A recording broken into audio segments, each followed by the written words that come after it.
ദേശീയ ചലച്ചിത്ര അവാർഡിൽ മലയാള സിനിമയുടെ അഭിമാനമായി ആട്ടം. മികച്ച ചിത്രം, തിരക്കഥ, എഡിറ്റിംഗ് എന്നിവയ്ക്കുള്ള അവാർഡുകളാണ് സിനിമയ്ക്ക് ലഭിച്ചത്. ചിത്രത്തിന്റെ സംവിധായകനും തിരക്കഥാകൃത്തുമായ ആനന്ദ് ഏകർഷിയും എഡിറ്റർ മഹേഷ് ഭുവനേന്ദും 24 പുരസ്കാര നേട്ടത്തിലെ സന്തോഷം പങ്കുവയ്ക്കുന്നു. കൊച്ചിയിൽ നിന്നും YS അഭിനന്ദിന്റെ റിപ്പോർട്ട്.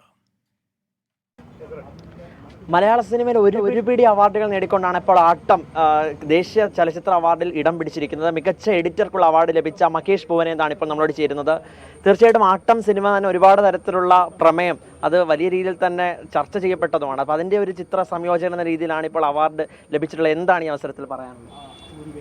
അവാർഡ് ശരിക്കും പറഞ്ഞാൽ ആട്ടം എന്ന് പറഞ്ഞാൽ സിനിമയ്ക്ക് എന്തെങ്കിലും ഒരു അവാർഡ് കിട്ടുമെന്ന് ഞാൻ പ്രതീക്ഷിച്ചിരുന്നു. കാരണം നമ്മൾ ഇഫി ഗോവയിൽ പോയപ്പോഴായാലും അവിടെയൊക്കെ ഭയങ്കരമായിട്ട് ശ്രദ്ധിക്കപ്പെട്ടൊരു സിനിമയായിരുന്നു.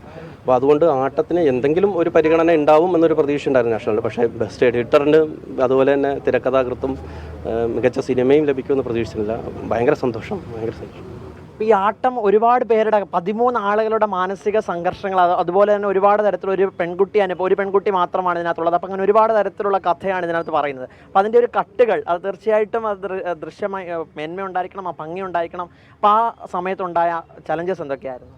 അല്ല, ഇതിൽ ചലഞ്ചിങ് എന്ന് പറഞ്ഞാൽ ഈ പറഞ്ഞ പോലെ തന്നെ ഒരു പെൺകുട്ടിയുടെ, അതായത് നമ്മൾ തുടക്കം തൊട്ടേ ആ പെൺകുട്ടിയുടെ ഓപ്പോസിറ്റ് നിൽക്കുന്ന ആൾക്കാർ നമ്മൾ നല്ലവരാന്ന് വിചാരിക്കുന്നവരും അവരുടെ ക്യാരക്ടർ മാറി വന്ന് അവസാനം ഓരോരുത്തരുടെ സ്വഭാവം മാറുന്നുണ്ട്. ഈ സ്വഭാവത്തിൻ്റെ ഒരു ഗ്രാഫുണ്ട്. ഈ ഗ്രാഫ് നമ്മൾ ഭയങ്കരമായിട്ട് മെയിൻറ്റെയിൻ ചെയ്യാൻ ശ്രദ്ധിച്ചിരുന്നു. പിന്നെ പടത്തിൽ നമുക്ക് അനാവശ്യമായിട്ട് ഒരാളുടെ എക്സ്പ്രഷൻ മാറിയാൽ വരെ അവരാണോ കുറ്റം ചെയ്തതെന്ന് തോന്നിപ്പിക്കുന്ന രീതിയിലുള്ള ചില ചായ്വുകൾ വരും.